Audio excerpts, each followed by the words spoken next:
Hello बच्चों, अब हम आज क्लास 11th में unit number 4 work energy and power को स्टार्ट करते हैं। इसमें सबसे पहले जो हमारा टॉपिक रहेगा आज का, ये हमारा डॉट प्रोडक्ट और क्या रहेगा बच्चों, स्केलर प्रोडक्ट। डॉट प्रोडक्ट है, उसी को हम क्या बोलते हैं बच्चों, स्केलर प्रोडक्ट। क्या डेफिनेशन हमने इसकी लिखी है यहाँ पर देखो। It is defined as the product of the magnitude of vector A and B। यानी डॉट और स्केलर यहाँ हमारा प्रोडक्ट हम पढ़ रहे हैं, तो उसके लिए हमने दो वेक्टर को कंसीडर किया है। उनकी जो मैग्नीट्यूड होगी उसका प्रोडक्ट, ए और जो बी वेक्टर है उसकी जो मैग्नीट्यूड है उसका प्रोडक्ट ए बी, और and the cosine of the angle theta between them. यानी कि देखो हम यहाँ इसको देखो बच्चों, आप ये जैसे हमने ए वेक्टर ये कंसीडर कर लिया, यहाँ पर ये हमारा बी वेक्टर हमने कंसीडर किया है। इनके बीच में बच्चों क्या है, ये थीटा एंगल है। थीटा एंगल हमने यहाँ कंसीडर कर लिया। तो बच्चों इनका स्केलर और जो डॉट प्रोडक्ट होगा, यानी कि ये वेक्टर हमारा ए है, ये वेक्टर हमारा बी है, इनके बीच में देखो ये डॉट लगाया है, तो इसलिए इसको डॉट प्रोडक्ट यहाँ हम कहेंगे। डॉट प्रोडक्ट स्केलर क्यों कहते हैं, क्योंकि दोनों वेक्टर ए और बी जो हमारा वेक्टर है उनका जो डॉट प्रोडक्ट है वो हमारा कुछ इस प्रकार से आएगा। देखो इधर किसी प्रकार से कोई डायरेक्शन हमने नहीं दिखा रखी है, तो ये हमारा कौन सा प्रोडक्ट है, ये स्केलर प्रोडक्ट है। यानी डॉट प्रोडक्ट हमारा ये कौन सा है, स्केलर प्रोडक्ट है बच्चों। ठीक है, डेफिनेशन के अकॉर्डिंग हमने यही बताया है कि जो ए और बी का, जो ए और बी वेक्टर हैं उनका जो डॉट प्रोडक्ट होगा वो दोनों वेक्टर की जो मैग्नीट्यूड है, देखो ये ए है, ये इस ए वेक्टर की मैग्नीट्यूड है, जो ये बी है ये इस बी वेक्टर की मैग्नीट्यूड है, दोनों की मैग्नीट्यूड का प्रोडक्ट, और साथ में क्या आपका जो इनके बीच में ये थीटा आपका एंगल बनाया हुआ है, ये आपने कोस थीटा, कौन सा लिया बच्चों, कोस थीटा। ये आपको पता चलेगा कि यहाँ साइन थीटा आपने क्यों नहीं कंसीडर किया है, कोस थीटा ही क्यों आया है। तो देखो हम कंसीडर करते हैं, देखो बच्चों ये हमारा ए वेक्टर है, इधर हमारा कौन सा वेक्टर था बच्चों, बी वेक्टर, ये हमारा बी वेक्टर है। अब देखो ए जो वेक्टर है इसको, ये आपका ये थीटा एंगल बनाया हुआ था, ए वेक्टर और बी वेक्टर के बीच में ये आपका कौन सा एंगल बनाया हुआ था, ये ऊपर भी हमने दिखाया है, ये थीटा एंगल यहाँ इसका बनाया हुआ है। तो इसमें क्या है, ए वेक्टर हमारा दो कंपोनेंट में यहाँ स्प्लिट हो जाएगा। जो आपका ये थीटा बनाया हुआ है ये आपका ओरिजेंटल कंपोनेंट है, क्या हो जाएगा, ए कोस थीटा, ये कोस थीटा हो गया बच्चों, और जो परपेंडिकुलर कंपोनेंट है ये हो गया आपका ए साइन थीटा। ठीक है, अब देखो बच्चों ये आपका ए जो हमारा वेक्टर था उसका ए कोस थीटा कंपोनेंट ये इधर आया, और इधर ये हमारा कौन सा था, बी जो हमारा वेक्टर था वो भी इसी डायरेक्शन में, तो ए कोस थीटा और बी दोनों एक ही डायरेक्शन में होंगे। तो ये क्या लिखा है बच्चों यहाँ पर, in same direction, two vector in same direction on multiplication give scalar. यानी कि दो वेक्टर हमारे सेम डायरेक्शन में हैं। यहाँ देखो ये तो कंपोनेंट है, ए जो वेक्टर था उसका कंपोनेंट हो गया ये ए कोस थीटा, और बी वेक्टर पहले से ही इसी डायरेक्शन में था, तो ये दो वेक्टर हो गए आपके सेम डायरेक्शन में हो गए, तो जो इनकी मल्टीप्लिकेशन है वो आपको क्या देगी, एक स्केलर, क्या देती है बच्चों, स्केलर। इसलिए ये देखो ये आपका क्या है, ये स्केलर यहाँ दिया है, स्केलर प्रोडक्ट। तो ए डॉट बी दोनों वेक्टर की डॉट जो प्रोडक्ट है ये आ गया आपका ए कोस थीटा हमने लिख दिया, और साथ में क्या मल्टीप्लाई करवा दिया यहाँ बी वेक्टर की मैग्नीट्यूड, ये हो गया आपका, तो ए बी कोस थीटा, ये इस प्रकार से आता है। यानी कि जब हमारा डॉट जो प्रोडक्ट होता है, आप सिंपली इसको याद इस प्रकार से रखते हैं कि डॉट यहाँ प्रोडक्ट है, डॉट को हटाकर आप क्या है कोस थीटा लगाते हैं, तो ये इस प्रकार से यहाँ पर आपका कोस थीटा आया हुआ है। ठीक है बच्चों, अब स्पेशल केस हम इसके यहाँ पढ़ते हैं, कुछ स्पेशल केस देखो। When the two vectors are parallel, अगर हमारे दो वेक्टर क्या हैं बच्चों, पैरेलल हैं, ठीक है, एक दूसरे के, इस प्रकार से हम कहें ये आपका ए वेक्टर हो गया, ये हमारा क्या है, बी वेक्टर। अगर ये इस प्रकार से आपके दो वेक्टर क्या बच्चों, पैरेलल हैं, दो वेक्टर पैरेलल हैं, तो उनके बीच में बच्चों एंगल क्या होगा आपका, 0 डिग्री, थीटा आपका क्या हो जाएगा, 0 डिग्री। तो ए बी यानी कोस थीटा था, थीटा की जगह हम 0 डिग्री रखेंगे। कोस 0 आपका क्या होता है बच्चों 1 होता है, इसको आपने याद रखना है। कोस 90 आपका 0 होता है, कोस 180 आपका -1 होता है। इन चीज़ों को आपने याद रखना है। तो कोस 0 1 हो जाएगा। तो बच्चों अगर दोनों ही वेक्टर सेम डायरेक्शन में हैं, एक दूसरे के पैरेलल हैं, एक ही डायरेक्शन में दो वेक्टर हैं ए और बी हमारे दोनों ही एक डायरेक्शन में हैं, तो उनका हमारा क्या प्रोडक्ट आएगा, हमारा स्केलर और डॉट प्रोडक्ट आपका ए बी आ जाएगा। बस क्या आ जाएगा ए बी। इसी प्रकार से अब यही चीज़ हम अप्लाई करते हैं हमारे ये जो यूनिट वेक्टर होते हैं। यूनिट वेक्टर आपको पता है सभी बच्चों को, उनकी यूनिट मैग्नीट्यूड होती है।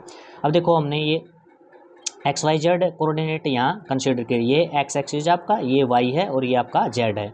सभी बच्चों को पता है। देखो एक्स जो आपका एक्सिस है उस साइड आपका क्या हो जाएगा आई यूनिट वेक्टर हम दिखाते हैं, वाई की तरफ हमारा जे यूनिट वेक्टर, ये कैप लगा रखी यूनिट वेक्टर है, और जेड की तरफ हम अपना के यूनिट वेक्टर दिखाते हैं। ठीक है बच्चों। अब इसने क्या कहा, देखो यहाँ पर हमने कहा कि थीटा हमारा 0 डिग्री, यानी कि पैरेलल है। पैरेलल मतलब एक ही डायरेक्शन में हमारे वेक्टर हैं, एक ही डायरेक्शन में हमारे वेक्टर हैं। तो यह हो जाएगा आपका बच्चों आई और आई, यानी कि एक जो आपका ये वेक्टर है ए, इसके लिए हमने आई कंसिडर, बी वेक्टर भी आपका उसी डायरेक्शन में है, तो आई डॉट आई ये आपका क्या हो जाएगा 1 हो जाएगा। देखो यहाँ पर आप ये बताओगे ए बी ही आया है, तो यूनिट वेक्टर की मैग्नीट्यूड 1 होती है, तो ए की वैल्यू भी 1 और बी की वैल्यू भी 1, तो 1 × 1 आपका क्या हो जाएगा बच्चों 1। तो आई डॉट आई आपका क्या हो जाएगा आई यूनिट वेक्टर का जो डॉट प्रोडक्ट है बच्चों आपका 1 आता है। ठीक है, सेम डायरेक्शन में। इसी प्रकार जे और जे ये दोनों सेम ही डायरेक्शन में होंगे, सेम आपके यूनिट वेक्टर तो सेम डायरेक्शन में है, इनके बीच में एंगल क्या है 0 है, तो ये आपका 1 × 1 1, ये भी आपका क्या हो जाएगा 1। इसी प्रकार सिमिलरली ये आपका के डॉट के का भी आपका 1 हो जाएगा। इस चीज़ को आप बच्चों आपने याद रखना है कि आई डॉट आई आपका 1 होता है, जे डॉट जे 1 और के डॉट के ये भी 1। ये मैंने आपको यहाँ से अच्छे से बता दिया। अब दूसरा केस करते हैं, when two vectors are perpendicular to each other. अगर हमारे दो वेक्टर क्या हैं परपेंडिकुलर, देखो बच्चों जैसे ये आपका ए वेक्टर हो जाएगा, और अगर हम ये ऐसे इसको कह दें हम बी वेक्टर इसको कह दें, तो ये क्या हो गया आपका परपेंडिकुलर हो गया, 90 डिग्री हो गया। दोनों के बीच में एंगल कितना हो गया बच्चों 90 डिग्री, यानी थीटा हमारा क्या हो जाएगा यहाँ पर 90 डिग्री। तो थीटा हमारा क्या है बच्चों 90 डिग्री।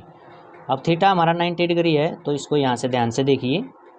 अब ए वेक्टर डॉट बी वेक्टर कोस 90 बच्चों, यहाँ पर कोस 90 क्या होता है मैंने आपको ऊपर भी यहाँ भी बताया, कोस 90 आपका 0 होता है, तो कोस 90 क्या हो जाएगा बच्चों यहाँ पर आपका 0 हो जाएगा। अब यही सेम चीज़ें हम हमारे यूनिट वेक्टर के ऊपर यहाँ पर लगाते हैं। अब देखिए बच्चों, जो आई जो आपका यूनिट वेक्टर है वो कंसीडर आप एक्स डायरेक्शन में कर रहे हैं, और जे जो यूनिट वेक्टर है वो आप वाई एक्सिस के अलोंग आप कंसीडर करते हैं। तो बच्चों क्या हो जाएगा, देखो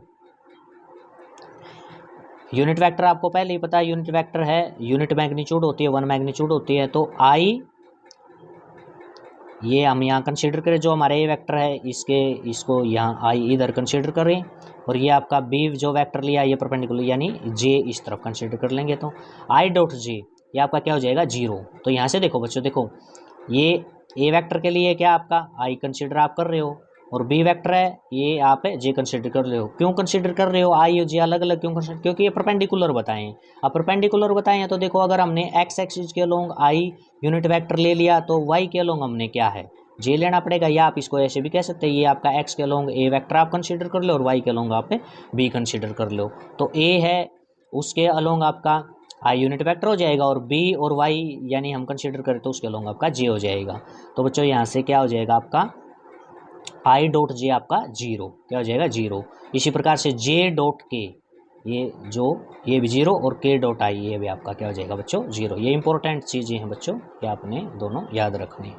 ठीक है, तीसरा हम केस करते हैं यहाँ पर। तीसरा केस क्या कंसिडर करते हैं, तीसरा हम करते हैं दो vector when two vectors are anti parallel then theta 180। Anti parallel बच्चों क्या हो जाएगा, जैसे ए वेक्टर हमारा इस तरफ कंसिडर है और बी वेक्टर आपका क्या हो जाएगा इस तरफ। ठीक है, एंटी पैरेलल हो गया, तो ये आपका क्या हो गया 180 हो जाएगा, एंगल क्या हो जाएगा उनके बीच में 180। तो ये आपका रिजल्ट क्या आएगा ए बी कोस यानी 180 डिग्री। कोस 180 का मान बच्चों मैंने आपको वैल्यू इसकी पहले ही यहाँ बता दी है, -1 होती है। तो ये आपका ए वेक्टर डॉट बी वेक्टर अगर एंटी पैरेलल हैं 180 डिग्री उनके बीच में एंगल है, तो माइनस ए बी ये आपका हो जाएगा। ठीक है, अब एक छोटा सा न्यूमेरिकल एक क्वेश्चन यहाँ पर हम इसका समझते हैं बच्चों। देखो क्या कहा इसमें, क्वेश्चन को पढ़िए। If magnitude of two vectors are 2 and 3, दो हमें वेक्टर दिए गए हैं, दो वेक्टर दिए हैं यहाँ पे, एक की उनकी मैग्नीट्यूड दी है, एक की 2 यानी 2 और 3, ये आपके मैग्नीट्यूड दी है। And the magnitude of their scalar product is, sorry बच्चों, तो वेक्टर एक आपको दिए हैं, वेक्टर 2 दिया है और दूसरा वेक्टर आपको 3 दिया है, और उनकी जो मैग्नीट्यूड है, उनकी मैग्नीट्यूड, उनके प्रोडक्ट जो उनका ए और बी का जो प्रोडक्ट है, उनकी जो मैग्नीट्यूड है वो आपको दी है 3√2। तो आपने क्या निकालना है, एंगल निकालना, दोनों वेक्टर के बीच का एंगल। ठीक है, तो यहाँ देखो बच्चों ध्यान से, ए वेक्टर जो आपका है वो 2, बी आपका क्या है 3, उनकी मैग्नीट्यूड ए डॉट बी यानी ये मैग्नीट्यूड, दोनों वेक्टर की जो मैग्नीट्यूड है उनका प्रोडक्ट है 3√2, और आपने क्या फाइंड आउट करना, थीटा निकालना है। तो बच्चों देखो आपने ये किया था, A vector B vector A B cos theta. अब ये देखो ये मैग्नीट्यूड है ए बी, इसको हम इसके नीचे ले आएंगे, इधर ले आएंगे, इधर हम कोस थीटा को रहने देंगे, ये इसके नीचे आ जाएगा। तो ए डॉट बी यानी कि मैग्नीट्यूड क्या बच्चों, ए डॉट बी 3√2 ये आपको दी गई है, ये दे रखा है बच्चों। और ए बी, ए वेक्टर आपका है 2 और बी वेक्टर आपका क्या है 3, ये आपको 3 दिया कोस थीटा के बराबर। इसको हमने कर दिया, 3 × 2 ये 6 हो जाएगा कोस थीटा, ये 3 से 2 कैंसिल हो जाएगा, 3 1 जा 3 हो जाएगा और 3 2 जा ये आपका क्या हो जाएगा 6। तो बच्चों ये आपका आ जाएगा √2/2। ठीक है, ये हो गया आपका बच्चों, यहाँ देखिए √2/2, नीचे वाला जो 2 है बच्चों इसको मैं √2 × √2 लिख सकता हूँ। ठीक है, इस नीचे वाले 2 क्या लिख सकता हूँ बच्चों मैं, यहाँ से देखो आप ध्यान से, √2 ये ऐसे लिख सकते हैं इसको, 2 को √2 × √2, एक √2 से ऊपर वाले से √2 को जाएगा, ये बचेगा 1/√2, 1/√2। यहाँ से देखो ध्यान से 1/√2 बचेगा बच्चों, और साथ में क्या आ जाएगा इसके राइट हैंड साइड में आपका कोस थीटा। हमें थीटा चाहिए बच्चों। अब आपको पता होना चाहिए 1/√2 है बच्चों, 1/√2 ये कोस 45, कोस 45 का मान होता है। 1/√2 को किसका होता है बच्चों, ये कोस 45, कोस 45 का, और साथ में यानी 1/√2 को आप कोस 45 डिग्री ये लिख सकते हो, और कोस थीटा, अब इधर भी कोस है इधर भी कोस है, तो थीटा आपका क्या है 45। तो बच्चों यहाँ से आपका जो थीटा आ जाएगा वो कितना आ जाएगा 45 डिग्री। तो ये एक छोटा सा आपका न्यूमेरिकल था इस प्रकार से। ठीक है, ओके बच्चों, आपको अच्छे से समझ में आया होगा, इसको अच्छे से आप करना। Thank you, have a nice day, thank you.